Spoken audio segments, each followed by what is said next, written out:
La primera parte del libro de Malaquías, amados hermanos, en el versículo 1 que vimos la semana antes pasada, nos da una introducción al libro entendiendo su contexto y la situación en el que se encontraba el pueblo de Israel.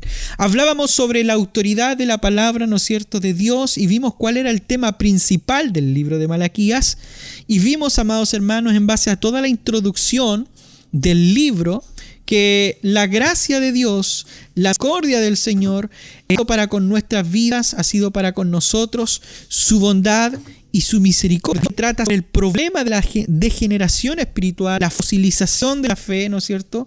Y vimos que esta actitud déspota del cristiano se ve reflejada en la historia del pueblo de Israel. Y hablábamos también de que Elías nos enseña que esta actitud es una mala actitud e incorrecta actitud y que tiene, amados hermanos, que automáticamente tiene que ser corregida, tiene que cambiar. El libro de Malaquías es una llamada al arrepentimiento de una religión vacía, de una religión relajada, y lo que es más importante, nos enseña el camino a la verdadera, a la auténtica y duradera fe en Dios que nunca cambia. Vimos que la carga del profeta ante la situación es grande. La profecía, el versículo 1, la palabra profecía, hablábamos, amados hermanos, que tiene un significado y que literalmente significa carga. Carga, ¿no es cierto? La profecía de la palabra de Jehová contra Israel por medio de Malaquías, dice el versículo 1. Profecía que Dios trajo a Israel por medio de Malaquías era una profecía correctiva. ¿Ya? Y la pregunta, amados hermanos, fue por qué profecía aquí se llama carga, según el significado de profecía en el hebreo masá. Carga del Señor contra de Israel del profeta Malaquías. Entendamos, hermanos, que la palabra del Señor nunca es liviana. Entendamos que la palabra del Señor es pesada.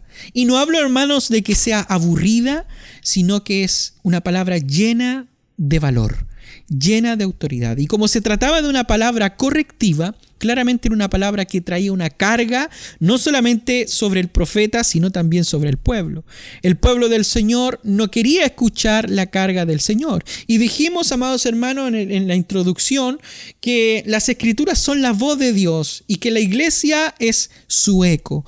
Por lo tanto, sin la palabra de Dios, el Cristo, amados hermanos, el Cristo recordado, se convierte en el Cristo imaginado, un Cristo modelado por la religiosidad y los deseos inconscientes de sus adoradores. Dijimos que si la iglesia y la fe cristiana no se afirma sobre la roca, sobre la palabra de Dios, como sobre un cimiento seguro, sobre un cimiento fuerte, firme, ningún hombre podría saber si posee la fe correcta. Eso lo vimos, amados hermanos, respecto a esto, que es necesario comprender y entender, amados hermanos, esta autoridad. Por lo tanto, una persona, si no está firme en la Escritura, en el mensaje del Señor, ningún hombre puede saber si posee la fe correcta y si se encuentra en la verdadera iglesia de Cristo o en quizás una sinagoga de Satanás. El propósito, amados hermanos, era producir en el corazón frío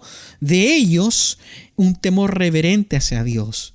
A través de esta carga, de este mensaje, amados hermanos, de corrección, era el propósito de Dios que sus corazones se calentaran con el temor reverente hacia Dios y que se volvieran a Él de corazón. Hoy, amados hermanos, vamos a hablar sobre el amor de Dios para con su pueblo y vamos a hablar sobre una confirmación de este amor por medio del pacto de Dios.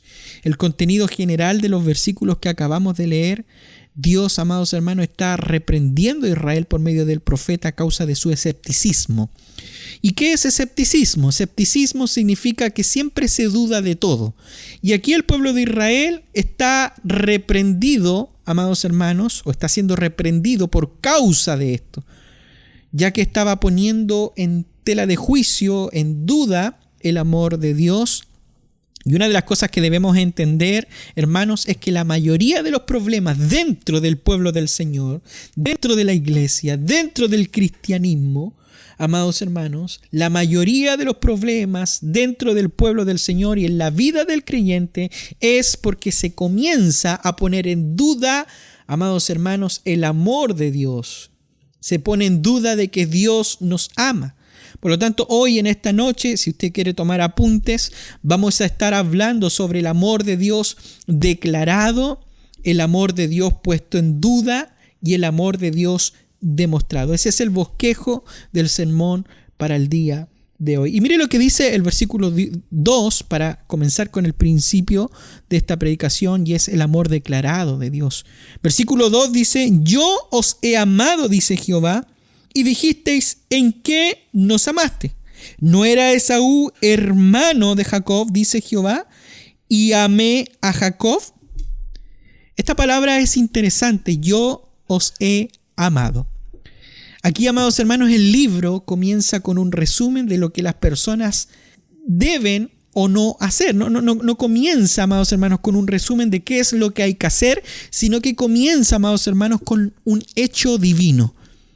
Dios, el creador del universo, aquel que tiene el poder creativo sobre todo, que con una sola palabra dijo: sea la luz, y fue la luz. Hablamos de uno que está sentado en un trono sublime. Hablamos, amados hermanos, de un ser que está adorado por serafines, por ángeles, por arcángeles, y que su santidad es tan grande que los ángeles deben cubrir sus rostros ante tal santidad, ante tal grandeza, ante tal magnificencia de aquel que está sentado en el trono. Y ese que está allí, amados hermanos, ese es el que le dice a Israel: yo os he amado. Hermano, ¿puede entender esto usted? El Dios soberano, el creador y autor de todas las cosas, le dice al pueblo de Israel: yo te he amado.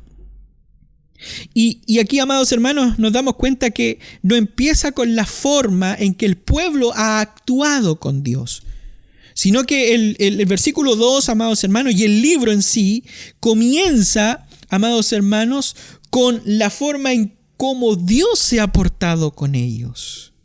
Los ha amado, dice el texto.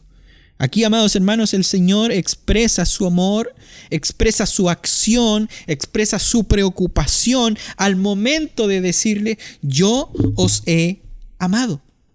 Y la palabra amado aquí, amados hermanos, en el texto original, en el hebreo, es ahav o ajev, que tiene un significado, amados hermanos, bien literal, que significa amar en su sentido semántico. Tiene un significado de amar, de gustar, de objetos, de cosas.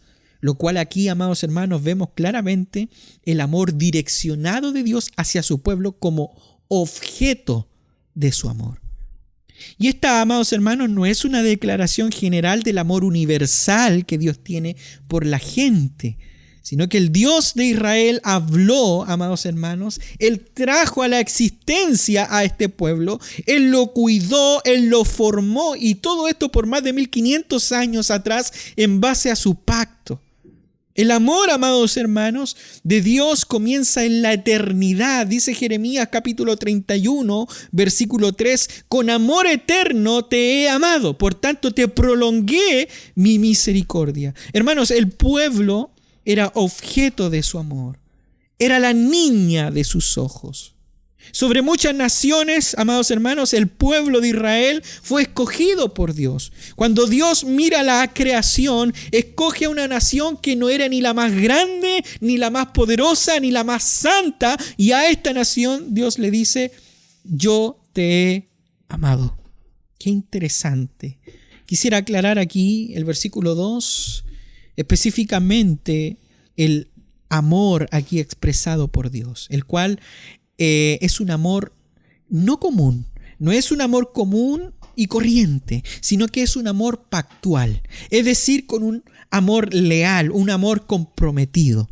Y para explicarlo más concretamente, este amor queda plasmado, amados hermanos, en la Escritura como el amor de un esposo hacia una esposa, y esto lo vemos en el libro de Oseas.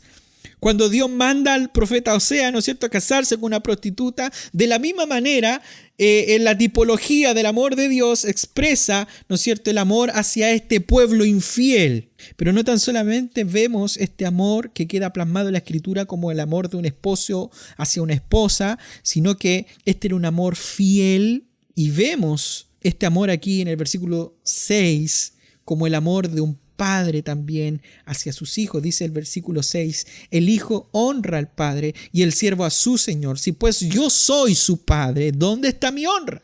Dios amó a Israel no tan solamente como un esposo ama a su esposa, ni como un padre ama a sus hijos, sino que también lo vemos en la Escritura, que también amó como el amor de un Señor benefactor hacia sus fieles. Dice el versículo 6, si yo soy Señor, ¿dónde está mi temor? Siempre vemos aquí, amados hermanos, con el deseo de decir, Dios estaba diciendo en hacer bien, estaba Él totalmente decidido en hacerle bien a este pueblo. En todo estaba Él decidido a hacerle bien. La pregunta es ¿por qué? Y es simple. El versículo 2 lo dice, porque lo amaba. Lo amaba como su esposa, lo amaba como su hijo, como a su siervo fiel. Y vemos aquí, amados hermanos, la declaración del amor de Dios. Él declara su amor. Él dice, yo os he amado. ¿Y por qué decimos, amados hermanos, que es un amor pactual? Y es porque más de 1500 años atrás, Dios había salvado a un hombre llamado Abraham. Y Dios había hecho un pacto con él.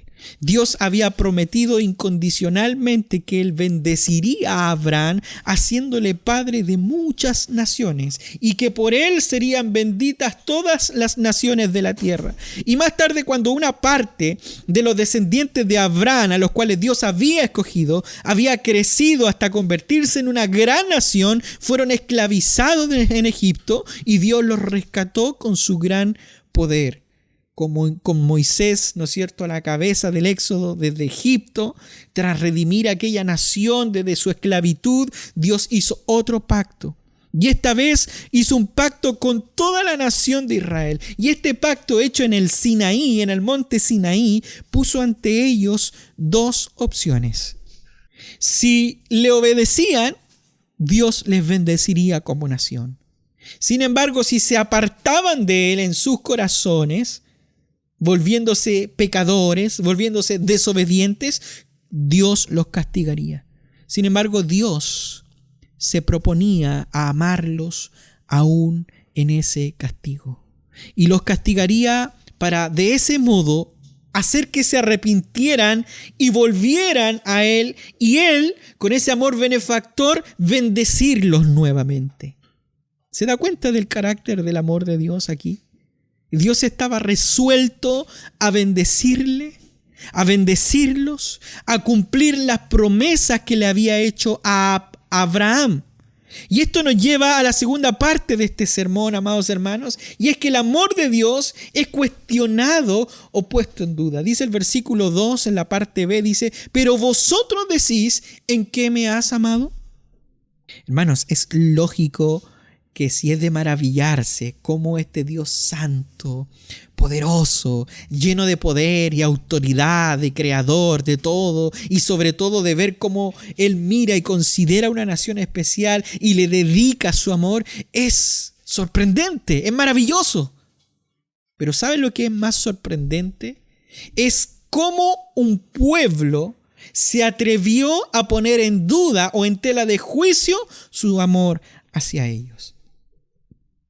Después de que el Señor ha hecho esta gran afirmación de su amor por Israel, el Señor continúa hablando y Él dice, y voy a parafrasear un momento el texto, amados hermanos, el versículo 2, para que podamos entender un poco más claro todo lo que el Señor le está queriendo decir aquí al pueblo de Israel. Le dice el Señor como parafraseando, bueno, yo les digo a ustedes que los amo, pero yo sé cuál va a ser su respuesta ante esto que yo le estoy diciendo.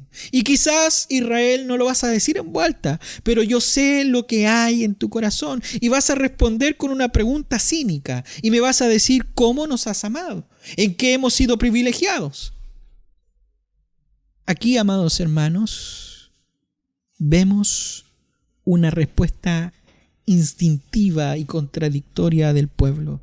Desde lo más profundo de su corazón y su mente y sus labios, ¿en qué nos has amado?, dice el pueblo de Israel. Y una cosa, amados hermanos, una cosa sabemos, hermanos, y es que negar que Dios los haya amado era prácticamente rechazarlo. Lamentablemente, contradecir a Dios y su palabra era algo natural en este pueblo tan rebelde. A cualquier cosa que Dios les dijera, el pueblo de Israel le ponía en contrapunto mediante preguntas similares como las que vimos en la introducción de esta serie, cuando en realidad deberían ellos haber sido y haber sabido que Él realmente les amaba. Las Escrituras, hermanos, lo enseñan con toda claridad sobre este amor glorioso.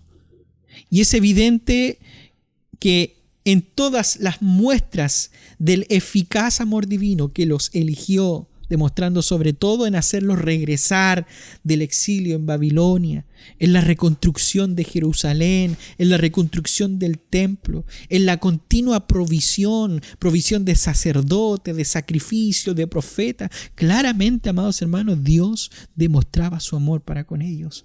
Y claramente entendemos que ellos no hubiesen existido como pueblo si Dios no los hubiera amado, si Dios no los hubiera escogido en sus antepasados Abraham, Isaac y Jacob. Pero Él se mantiene fiel, constante en el amor del pacto, perdonando sus pecados, perdonando sus rebeliones, restaurándolos cuando estaban con dificultad, rescatándolos de sus enemigos. Dios permanece fiel, supliendo sus necesidades, contestando sus oraciones, proveyéndoles sacerdotes, sacrificios expiatorios, enviándole profetas. Dios permaneció fiel. ¿Puede creerlo, hermano? Israel estaba dudando del amor de Dios hacia ellos. Ellos decían, ¿en qué nos has amado? Aquí ellos ponen en tela de juicio el amor de Dios en vista de las dificultades que ellos estaban enfrentando. Ellos ponen en tela de juicio el amor de Dios por lo que ellos estaban viviendo. Cuando volvieron del cautiverio en Babilonia, su sufrimiento de opresión, porque ellos fueron perseguidos por estaciones de pobreza, de hambruna, que dejó a muchos en Israel desamparados sin alimento. Había tensiones económicas, posiblemente luchas por una tierra y una repatriación masiva después de volver del exilio. Para entenderlo un poco más claro, amados hermanos, Israel vuelve del cautiverio 100 años después a Israel y pone en duda el amor de Dios en vista de las dificultades que ellos estaban pasando. Así que detrás de esta pregunta, hermanos, ¿en qué nos has amado?, claramente se escondía una queja. ¿Dónde está tu amor? ¿Dónde está tu amor si estoy pasando esto? ¿Dónde está tu amor si tengo problemas? ¿Tengo dificultades? ¿En qué nos has amado, Dios? El mismo principio, amados hermanos, aquí se puede repetir en nosotros. Muchas veces escuchamos que Dios te ama y lamentablemente vivimos en una época de cinismo. El cinismo está ligado con el ser cínico, el cinismo, en la que todo el concepto del amor de Dios se ha degenerado, se ha tomado a la ligera. No, si Dios te ama. Ah, sí, qué bueno. El mundo lo ve como una enorme tontería sentimental. En muchas iglesias el eslogan Dios te ama ha sido pronunciado tan a menudo y tan a la ligera que para mucha gente ha pasado de ser algo familiar, ha pasado a ser algo sin sentido. Hermano, nosotros debemos entender que esto no es una declaración ligera. La carga profética, como vimos en este libro, comienza diciendo, yo te he amado. Por tanto, estas palabras no pueden ser tomadas a la ligera. Muchas veces leemos estas palabras y comparámoslas con las cosas que estamos viviendo, y aunque no lo expresamos, dentro de nosotros hay algo que dice, bueno, ¿y en qué me ha ayudado el Señor? ¿En qué me ha amado el Señor? ¿Dónde está el amor de Dios ahora en este momento cuando más le necesito? ¿Que estoy pasando por varias dificultades y por varias circunstancias? Hermanos, el pueblo de Israel pensaba que su queja era razonable. Ellos pensaban que Dios les había dejado. Y su negativa en aceptar el amor de Dios no solo se expresa en sus pensamientos internos o en sus actos, sino en sus palabras. Hermanos, la frase tanto de ellos como de nosotros, ¿en qué nos has amado?, expone pecados profundos, pecados peligrosos. Y como bien dice la palabra del Señor, lo que hay en sus labios y en nuestros labios procede de lo que hay en el corazón, porque de la abundancia del corazón habla la boca. Hermanos, los seres humanos somos incurables, egocéntricos, enfocados en nosotros mismos. ¿Sabe lo que me llama la atención? Lo que decía San Agustín. Él pensaba que el amor propio era el mayor enemigo del amor de Dios. Y es curioso, hermanos, que aún sabiendo que no somos el centro del universo, nos sentimos, pensamos, nos relacionamos y actuamos como si lo fuésemos. Nuestro egocentrismo nos ciega con respecto a Dios. Intentamos vivir en un paraíso de necios cuando en realidad es más al infierno que a un Edén. Nuestro lema y norma son Dios en último lugar en vez de Dios primero. ¿Qué pecados tan grandes debió cometer el pueblo para responder de este modo? ¿En qué nos has amado? Y en verdad, hermanos, aquí el pueblo de Israel está retando a Dios. Es como si estuvieran diciéndolo, bueno, a ver, demuéstralo. A ver, dime, ¿en qué me has amado? Le estaban desafiando a mostrarle su amor y por lo tanto negando lo que Él hizo por ellos. Hermanos, qué ejemplo espantoso de cómo ciega y ata el pecado. Y es que cada vez que pecamos, esa transgresión nos ciega ante su presencia. Somos incapaces de detectarlo y lo más probable es que vayamos constantemente repitiendo la misma actitud que cada vez nos aleja más y más del Señor. El pecado ata, amados hermanos, porque cuando pecamos debilitamos nuestra resistencia espiritual ante Él y empezamos a dar los primeros pasos hacia el hábito de la repetición que nos hace caer una y otra vez. Las circunstancias, amados hermanos, las circunstancias del pueblo habían cerrado sus ojos y no les estaban permitiendo ver el gran amor que Dios tenía para con ellos. Y como alguien dijo, siembra un pensamiento y cosecharás un hábito, una acción. Siembra una acción y recogerás un hábito. Siembra un hábito y cosecharás un carácter. Siembra un carácter y cosecharás un destino. Esto sucedió con el pueblo de Israel. Y lo mismo sucede hoy con muchos cristianos a tal punto que han dudado del amor de Dios. Pongamos atención, hermanos, porque puede ser que te estés preguntando en estos momentos lo mismo. Y puede que estés diciendo en tu corazón, mira mis circunstancias, mira mis problemas, mira mis dificultades, ¿en qué me has amado, Señor? Pero aquí viene lo interesante. Veamos ahora la respuesta que Dios da a esa pregunta que hace el pueblo de Israel en esta tercera parte que tiene que ver con la demostración del amor de Dios hacia ellos. Así que, pues en los versículos del 2 al 5, el Señor presenta ahora sus pruebas. Mire, Dios se rebaja a tal nivel de probarles que realmente Él les amaba. Y Él demuestra cómo lo ha hecho. Mire lo que dice el versículo 2 al 3. Dice, yo os he amado, dice Jehová, y dijiste en que nos amaste.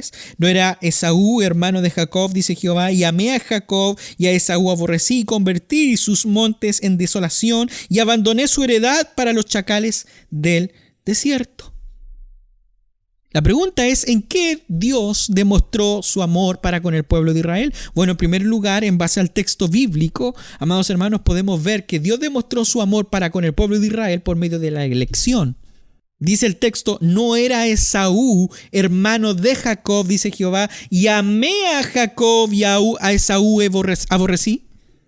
Amados hermanos, aquí lo que hace el Señor es dirigir su mirada de Israel. Él dirige la mirada de Israel a su historia pasada, como queriendo decirle, miren realmente cómo los he amado, con un amor tan inmerecido. Y aquí vemos algo gráfico de la pregunta, amados hermanos, que nos hacemos ahora. ¿Qué tenían estos hermanos en común? Jacob y Esaú. Claramente eran hermanos. No solamente eran hermanos, sino que también eran gemelos, tenían bastante en común. Y tenían bastante en común de que estaban en el vientre, ellos de su madre, ya estaban luchando de quién iba a salir primero. Dice Génesis 25:22, los dejó luchar dentro de ella, de Rebeca. Estos hermanos tenían mucho en común. Fueron engendrados por el mismo padre, Isaac, concebidos por la misma madre, Rebeca. Y ambos hermanos eran igualmente pecadores, ya que Esaú era un profano y Jacob era un usurpador. De hecho, su propio nombre significa suplantador. La pregunta es, ¿qué hizo Dios? Dice el texto bíblico, a Jacob amé y a Esaú aborrecí. No había, amados hermanos, ninguna razón del por qué escoger a uno o escoger al otro. Y el apóstol Pablo en el Nuevo Testamento, en Romanos, amados hermanos, capítulo 9, versículos 10, 12 y 13 dice, y no solo esto, sino que también cuando Rebeca concibió de uno, de Isaac, nuestro padre, se le dijo, el mayor servirá al menor, y como está escrito, a Jacob amé, mas a Esaú aborrecí. Les pregunto a ustedes que me están escuchando, cuando Pablo dice como está escrito, ¿a qué libro ustedes creen que está citando? Claramente el libro de Malaquías. Ahora la pregunta es, ¿por qué Dios hizo? ¿O por qué Dios lo hizo? ¿Por qué Dios escoge a Jacob? Y primero debemos entender el por qué no lo hizo para poder comprender esta pregunta. ¿Por qué no lo hizo? Dice el texto bíblico ahí en Romanos capítulo 9, versículo del 11 al 12, pues no habían aún nacido ni habían hecho ni bien ni mal para que el propósito de Dios conforme a su elección permaneciese, no por las obras, sino por el que llama. Se le dijo el mayor servirá al menor. Hermanos, la elección no estuvo basada en sus obras porque no habían nacido, no habían hecho ni bien ni mal. El tema crucial aquí, amados hermanos, es que Dios escogió a Jacob y a su descendencia de manera soberana e incondicional. Él podría haber escogido al mayor, mas él dijo, a Jacob amé. El pueblo de Israel, amados hermanos, se le olvidó la elección de Dios. Y aquí Dios les recuerda, ¿no era Esaú hermano de Jacob? Claramente el pueblo de Israel sufría de amnesia. Se olvidaban de la obra de Dios, se olvidaba de sus promesas y sobre todo de su preservación en la elección soberana de escoger y ser objeto de su amor. Segunda forma en cómo Él demuestra su amor no es tan solamente en la elección, sino que en segundo lugar Dios demuestra su amor al pueblo de Israel por medio de la preservación del pueblo por parte de Jacob. Por parte de Jacob, amados hermanos, tenemos una descendencia, ¿no es cierto? Israel. Y por parte de Esaú tenemos otro pueblo, los edomitas o Edom.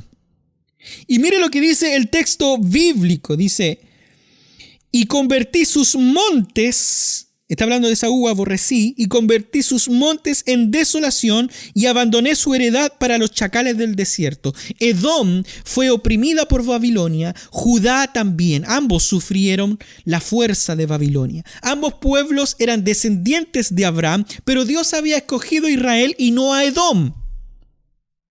No fue Edom objeto del amor de Dios, a diferencia de Israel. Dios estaba del lado de Israel y a la vez estaba en contra de Edom. Ambos pueblos merecían la ira y la justicia de Dios, el juicio de Dios. Ambas estaban bajo la ira y el aborrecimiento de Dios por su pecado. Pero en el caso de Israel, Dios cubrió su enfado con su misericordia y con su gracia, y en el caso de Edom no lo hizo. Y aquí, amados hermanos, la elección no fue porque Jacob mereciera un trato mejor que Esaú o que el pueblo de Dios hiciera méritos para un tratamiento más excelente que los edomitas. La pregunta es, ¿qué es lo que Dios hizo? Y es que Dios decidió deliberadamente, libremente, poner su amor en Israel, que no lo merecía, y que ese amor del pacto continuara hasta su propio pueblo. Mas el pueblo, ¿qué es lo que dice el pueblo? ¿En qué nos has amado? ¿Se da cuenta, amados hermanos? Tan rápido se le olvida al pueblo de Israel el amor de Dios. Y el Señor le responde como queriendo decir, ¿cómo que no te he amado? ¿Qué hubiese sido de ti si no te hubiese escogido? Yo decidí preservarte aun cuando todas las naciones fueron destruidas por Babilonia. Te preservé, te traje a tu tierra. Se restableció el templo, se restableció el culto, la adoración, el sacerdocio, y aún piensas en que te he amado. Y si usted quiere ver la diferencia entre el amor de Dios con Edom, mire la diferencia que le sucedió a Edom. En el versículo 3 dice, convertí sus montes en desolación y abandoné su heredad para los chacales del desierto. Hermanos, Edom quedó desolada. Edom quedó destruida. Es más, Dios estaba de continuo en contra de Edom. Versículo 4 dice, cuando Edom dijere, nos hemos empobrecido, pero volveremos a edificar lo arruinado, así ha dicho Jehová de los ejércitos, ellos edificarán, mas yo destruiré, y le llamarán territorio de impiedad, y pueblo contra el cual Jehová es indigno para siempre. Yo les pregunto a ustedes, hablando de nación, ¿existe Edom hoy en día? Como nación no existe. Pero ojo, como nación, no como pueblo de Dios, como nación, ¿existe Israel? Claro que sí. Existe la nación de Israel. Miré la misericordia de Dios. Ahora, Dios trae a la memoria de Israel por medio de Malaquías el amor que Él ha tenido desde el principio hacia Israel. Y Él le dice, a ti te he amado. Es más, le dice el Señor, la destrucción de Edom será una señal de esperanza para ti. El hecho de que Israel se diera cuenta de que todo esto causaría lo que dice en el versículo 5, y vuestros ojos lo verán y diréis, sea Jehová engrandecido más allá de los límites de Israel. Solamente ellos, sino todas las naciones, verían la grandeza y el amor de Dios. Y aquí, amados hermanos, el amor de Dios de Israel es confirmado. Pero aún ellos siguen diciendo, ¿en qué nos has amado? Dios de una forma, amados hermanos, diciéndole a ellos, yo sé que has pasado por altos, por bajos. Yo sé que la has pasado mal. Pero debo dejar algo claro, que es por tu pecado. Que es por causa de tu pecado. El pueblo de Israel era tan ciego a su pecado que olvidaba que el pasar por todo esto fue simplemente por su pecado. Pero pastor, ¿cómo? Bueno, vayamos al Antiguo Testamento. Si nosotros miramos el pasado en el Antiguo Testamento, ¿sabe cuál fue el gran pecado del pueblo de Dios? El gran pecado del pueblo de Dios había sido la idolatría, el volverse a otros dioses y apartarse de su propio Dios, el Señor. Hermano, la idolatría estuvo presente cuando el pueblo fabricó un becerro de oro para adorarlo en el monte Sinaí. Y esta transgresión fue la que condujo a la destrucción del reino del norte y a su exilio en Asiria y a la deportación al reino del sur en Babilonia. Así que aquí está el contexto. Es como si la deportación hubiera sanado al pueblo de Dios de la crasa idolatría. Pero ¿sabe qué? Por desgracia, aquí en Malaquías descubrimos que estos eran tan astutos que habían descubierto un pecado alternativo. Como ya no podían acudir a otros dioses, ahora por lo menos podían mantener a su Dios a distancias, del cual se permitían y se daban la gana de dudar de su amor, de sus hechos y de sus palabras. Hermanos, a veces pasa lo mismo con nosotros. Pasando por alto que por causa de nuestros pecados estamos sufriendo las consecuencias, y aun cuando sufrimos las consecuencias por nuestro pecado y frialdad, aun con todo esto, Dios, amados hermanos, no permite la caída para maldecirme, sino para bendecirme, para corregirme. Y de la misma manera, amados hermanos, cuando nosotros nos damos cuenta de la preservación de Dios y cuando nos demos cuenta realmente de su cuidado, cuando tú te des cuenta de que Dios hasta el día de hoy te ha preservado, podemos decir, amados hermanos, engrandecido sea el nombre de nuestro Señor. Hermanos, Dios comienza esta carga profética Dios comienza esta carga de profecía a través de Malaquías diciendo a su pueblo: Israel, yo te he amado. Y esto, amados hermanos, esto no es cualquier cosa. El Creador, el sustentador de todas las cosas, ha decidido amarte a ti de manera totalmente especial, como un padre, como un esposo, como un sustentador, como alguien que está siempre allí. Mas Israel pone en duda su amor y dice: al igual que tú y yo, ¿en qué nos has amado? Alguien podrá decir: ¿acaso no ves por lo que estoy pasando? Estoy enfermo, estoy enferma, tengo problemas económicos, problemas en el trabajo, problemas en la familia, problemas de salud, etcétera, etcétera. ¿Dónde está tu amor? ¿Dónde está tu fidelidad? ¿Dónde está tu lealtad? Recuerden, amados hermanos, que la palabra amor aquí tiene un significado pactual, un amor leal, un amor fiel. Y ellos le dicen: ¿en qué nos has amado? El Señor le responde y le dice: te escogí pudiendo haber sido destruido. Te escogí pudiendo haber escogido a otro. Te preservé pudiendo haber sido destruido junto con las otras naciones. ¿Por qué? Porque te amo. La pregunta es, y aquí viene lo importante, aunque todo el sermón es importante: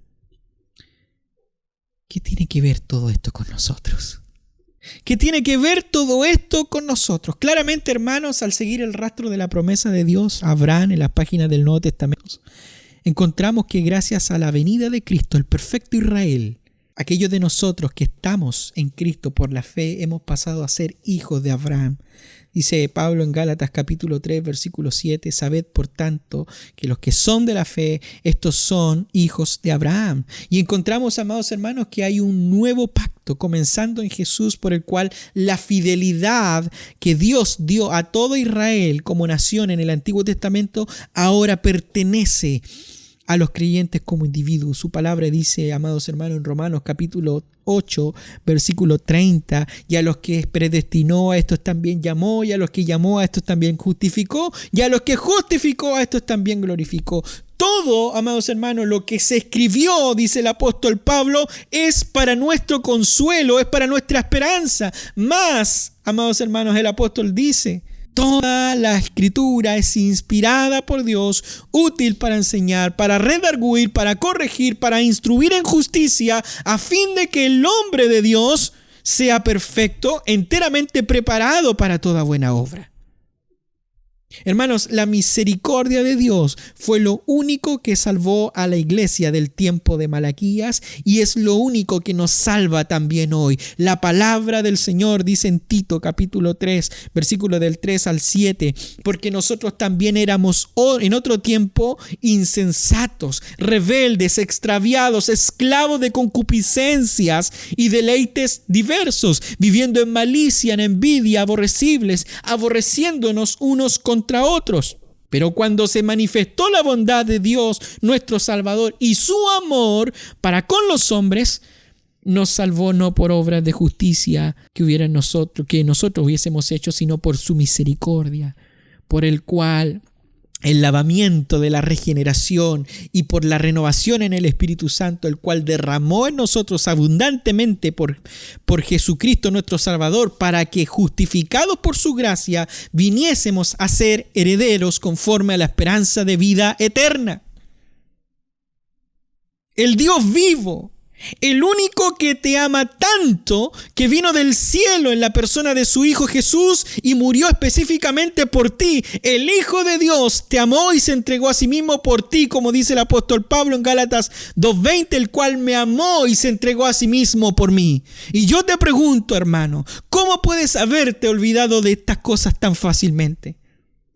¿Cómo puedes haberte vuelto cínico y frío hacia el amor de Dios? Hermanos, el asunto es grave aquí con nosotros. Habiéndote enfriado, habiéndote vuelto cínico en tu fe, has robado a Dios su merecida alabanza. Puedes decir en tu corazón en estos momentos: ¿en qué me he olvidado del Señor? No, pastor, usted está equivocado. Yo no me he olvidado del Señor. ¿En qué me he olvidado del Señor? ¿Cuándo? Hermano, te has vuelto despreocupado e indiferente en el marco del amor de Dios por ti. Yo te he amado, dice el Señor. Es algo terrible Precisamente, amados hermanos, ¿sabe por qué? Porque pecamos contra el amor de Dios en su fidelidad, en su compasión, en su misericordia y preservación. ¿O acaso Dios no te ha guardado hasta el día de hoy?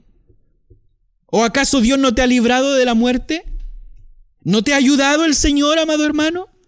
Como cristianos hemos gozado de la amorosa elección soberana de Dios. Hemos sido objetos de su amor en Cristo Jesús. El cristiano, amados hermanos, es el más privilegiado en este mundo. Mas ¿cómo puedes decir tú, en qué soy privilegiado si hasta el cuello estoy con problemas y con necesidades? ¿En qué soy privilegiado? Hermano, deja que Dios dirija tu mirada hacia el pasado, a un tiempo anterior a la fundación del mundo, antes de que el tiempo existiera, antes de que el mundo existiera. Ahí fue tu salvación. Fuiste el salvo en el día en que Dios decidió salvarte. Y su palabra, amados hermanos, nos dice, según nos escogió antes de la fundación del mundo, para que fuésemos santos sin mancha delante de Él, en amor, habiéndonos predestinado para ser adoptados hijos suyo por medio de Jesucristo, según el cual el puro afecto de su voluntad, para alabanza de la gloria de su gracia, con la cual nos hizo aceptos en el amado, a quien tenemos redención por su sangre, el perdón de pecados según las riquezas de su gloria, que hizo sobreabundar para con nosotros en toda sabiduría e inteligencia. Aleluya. Dios puede dirigir tu mirada a aquel momento en el cual no le conocías y no le estabas pasando bien, o cuando estabas a punto de morir. Dios te devolvió la vida, o cuando en algún momento alguien te predicó el Evangelio y el Espíritu Santo, tal como lo hizo con Lidia, te abrió el entendimiento para que pudieras venir a arrepentimiento y así gozar de su salvación eterna y librarte del castigo y juicio eterno. Ahí está la prueba del amor de Dios para con tu vida, para con mi vida. Más con tus actos, más con tus pensamientos tú puedes decir, y tienes la osadía en este momento de decir, ¿en qué me ha amado Dios? Oh, hermano, es una cuestión verdaderamente importante para nosotros pensar en el significado de la muerte de Cristo. Solemos creer que nos salva de necesidades y de problemas cruciales para nuestras propias preocupaciones. Lo alabamos porque nos ha salvado del fracaso, de la futilidad, de la soledad, de la falta de sentido del gozo. Le damos loor porque nos ha amado y nos ha revelado el amor de Dios, pero sin embargo se nos pasa por alto el punto de vista principal en nuestra salvación, y es que Cristo nos ha salvado del juicio de Dios, de su ira y de su condenación. Porque su palabra dice en 2 de Corintios capítulo 5 versículo 19-21 que Dios estaba en Cristo reconciliando consigo al mundo, aleluya, no tomándose en cuenta a los hombres su pecado, y nos encargó a todos nosotros la palabra de reconciliación. Al que no conoció pecado, por nosotros lo hizo pecado, para que nosotros fuésemos hechos justicia de Dios en él. Y te preguntas, ¿en qué Dios te ha amado? Como nos muestra, amados hermanos, Cristo, el amor de Dios para con nosotros. ¿Cómo podemos ver el amor de Dios por medio de Cristo para con nosotros? Y la respuesta, amados hermanos, es que Él nos muestra el amor de Dios, y este a su vez nos enseña su amor en Cristo, en que vino por aquellos que no lo merecían, los enemigos de Dios, los pecadores impíos, muertos en nuestros pecados y delitos, y que Cristo entregó su vida como sacrificio y resucitó para darnos vida juntamente con Él. Oh hermanos, porque de tal manera amó Dios a este mundo, que ha dado a su Hijo unigénito, para que todo aquel que en Él cree no se pierda, mas tenga vida eterna. Y en esto consiste el amor, no en que nosotros hayamos amado a Dios, sino que Él nos amó a nosotros y envió a su Hijo en propiciación por nuestros pecados. Aleluya. Pero Dios, que es rico en misericordia, por su gran amor con que nos amó, aun estando nosotros muertos en pecados, nos dio vida juntamente con Cristo. Por gracia sois salvos, y juntamente con Él resucitó, y asimismo nos hizo sentar en lugares celestiales con Cristo Jesús, para mostrar en los siglos venideros la abundante riqueza de su gracia en su bondad para con nosotros en Cristo Jesús. Oh hermano, ¿no ves el amor de Dios aquí? ¿Acaso no te das cuenta de todo esto? ¿Has leído la Escritura y nunca has meditado en esto? Y aún piensas en qué te ha amado Dios. Aleluya. Gloria a Dios. Si no te ha llamado la atención para nada esta enseñanza del amor de Dios por sus hijos, y si no ha habido ni la más mínima respuesta afectiva hacia Jesús en su muerte, permíteme decirte que tal vez es porque aún no has nacido de nuevo. Es que de algún modo nunca has sido cristiano o cristiana. Y detrás de ir a la iglesia, de conectarte para un servicio o quizás usar el lenguaje cristiano en tus labios, nunca has rendido tu vida a Él, nunca has gustado de su bondad.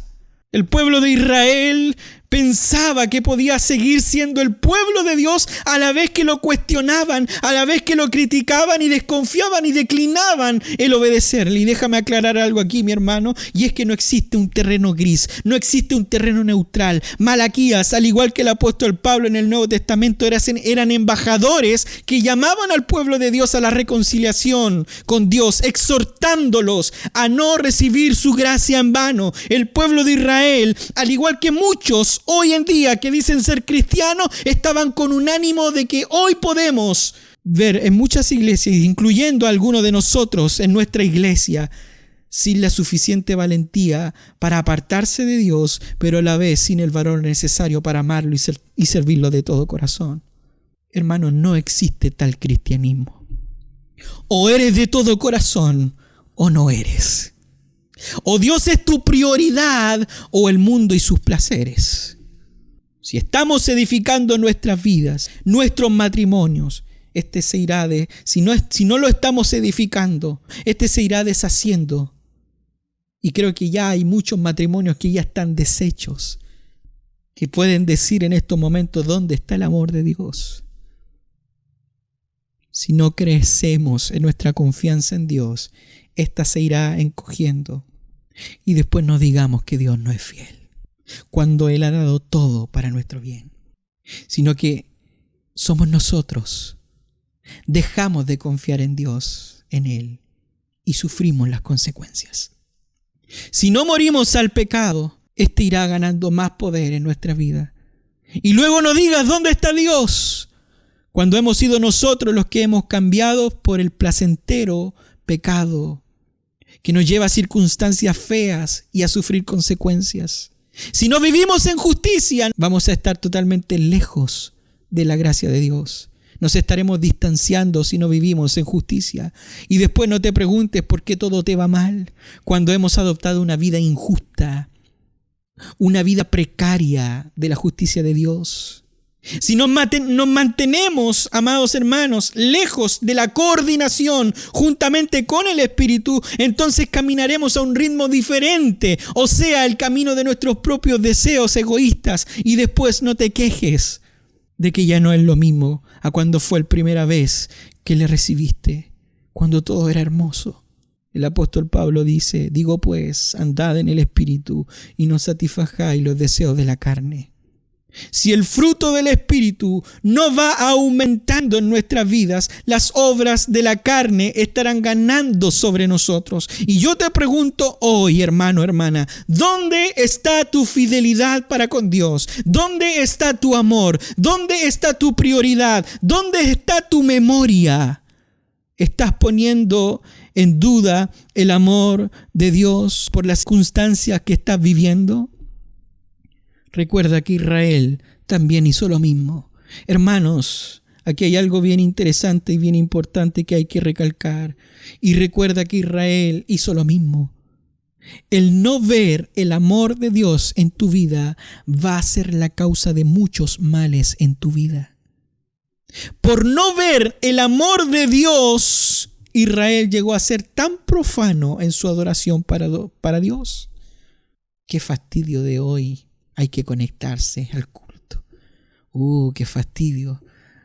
Hay que ir a la iglesia. Qué fastidio de nuevo. Hay que participar. Hay que participar de las clases de membresía. Hay que participar de la oración. Hay que participar del día domingo. ¡Qué fome! Hay más cosas importantes en mi vida. El pueblo de Israel se puso no tan solamente por falta de ver el amor de Dios, puso profano en su adoración con Dios, sino que se puso indiferente hacia la verdad. Es que no tengo tiempo para la verdad. La verdad, es mi necesidad, mi preocupación, mis metas. El pueblo de Israel, por no ver el amor de Dios, se puso desobediente a los términos del pacto. Buscar al Señor, ser fiel a la ley de Él, vivir conforme a su mandato, amarle por sobre todas las cosas. El pueblo de Israel, por no ver el amor de Dios, fue infiel en su pacto matrimonial. Como muchos hoy en día, ya no me interesa la relación. Con tal de satisfacer mi deseo de ser atendido, de ser atendida, satisfacer mi necesidad sexual, mi esposa ya no sirve, ya no es lo mismo. Su carácter, buscaré locuras por otro lado. El pueblo de Israel cometió adulterio en sus matrimonios. Por no ver el amor de Dios, se pusieron tacaños en sus diezmos y en sus ofrendas. ¿Por qué tengo que malgastar mi dinero apoyando algo que no me trae beneficio? Me esfuerzo por mi trabajo. ¿Para qué malgastar? ¿Para qué sustentar a un grupo de personas que no satisfacen mis deseos? Dejo de ofrendar, dejo de diezmar. En total, ¿dónde está Dios cuando lo necesito? Si Él me ayuda, yo le ayudo. Con lo que me sobra, claramente. ¿Y todo por qué, hermanos? Porque no estaban viendo el amor de Dios.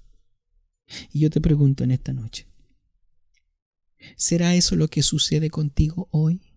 ¿Será esto lo que sucede con nosotros hoy? ¿Será que Dios ya no es tu prioridad a menos que Él cambie como tú quieres? Hermano, nuestra frialdad, nuestra indiferencia espiritual es lo que preocupa. El Señor dice, yo demando, mas tú respondes, sí, pero mi prioridad y mi deseo va primero. Hermanos, ¿qué está pasando? ¿Por qué se está enfriando nuestra fe? ¿Por qué se está enfriando nuestro amor? Es increíble que Jesús habla de esto y dice, en los postreros días el amor de muchos se enfriará. ¿No será, hermanos, que estamos ciegos hacia el amor de Dios para con nosotros? Y te pregunto, hermano, ¿dudas del amor de Dios en tu vida? Y tú puedes decirme, no, el Señor me ha dado tanto. El Señor me ha bendecido. El Señor me ha bendecido. Yo estoy totalmente agradecida. Pero quiero aclarar algo aquí, hermano, y es que existe la otra parte contraria. Muchos dicen, estoy agradecido del Señor por sus bendiciones, me ha dado una casa, me ha dado un auto, tengo una familia, tengo un trabajo, estoy bien, estoy agradecido, nada me ha faltado. Pero el tema es que no van a la iglesia, no buscan a su iglesia, no crecen en santidad, no participan para nada, no crecen en la fe, no crecen en el conocimiento del Señor. Hermanos, ¿qué pasa? Dices que Dios te ama. Y este es un problema, y el mismo problema que la otra extrema parte lo dice de una forma tan ligera, Dios me ama. Hermanos, ¿acaso no ves la elección de Dios en tu vida? En este mundo no hay justo ni aun uno. No hay quien entienda, no hay quien busque a Dios. Todos se desviaron, a una se hicieron inútiles. No hay quien haga lo bueno, no hay ni siquiera uno. Sin embargo, Dios te escogió y te dice, te amo. Sin embargo, Dios te escoge y te dice, yo te he amado. Hermano, siente ese peso. Dios te ha preservado. Dios te ha guardado. El que comenzó la buena obra, la perfeccionará hasta el día de Jesucristo. ¿No te ha guardado el Señor? Muchas veces estamos a punto de dejarlo todo, el barco se llena de agua, se tiende a hundir con tanta problemática, pero ¿sabe por qué no se hunde? Porque Dios nos ha amado y nos ha preservado. Y no tan solo como individuos, sino que como iglesia. Así que, amado hermano, quizás usted se olvidará de esta predicación Se olvidará del trasfondo histórico, se olvidará de los datos aquí históricos dados y del contexto, etcétera, etcétera, etcétera. Pero no se olvide que Dios le ha amado. Por lo tanto, tome ánimo y disfrute del amor de Dios para con su vida, porque hasta el día de hoy, por su bondad, no hemos sido consumidos. Vuélvete a Dios. Arrepiéntete de tu pecado. Dale gracias al Señor por tu vida, por su bondad diaria para con tu vida, para con tu familia, y acércate a adorar a Dios, siendo fiel en su adoración, en sus mandatos, en su evangelio y aún en su iglesia. Vamos a orar, vamos a darle gracias.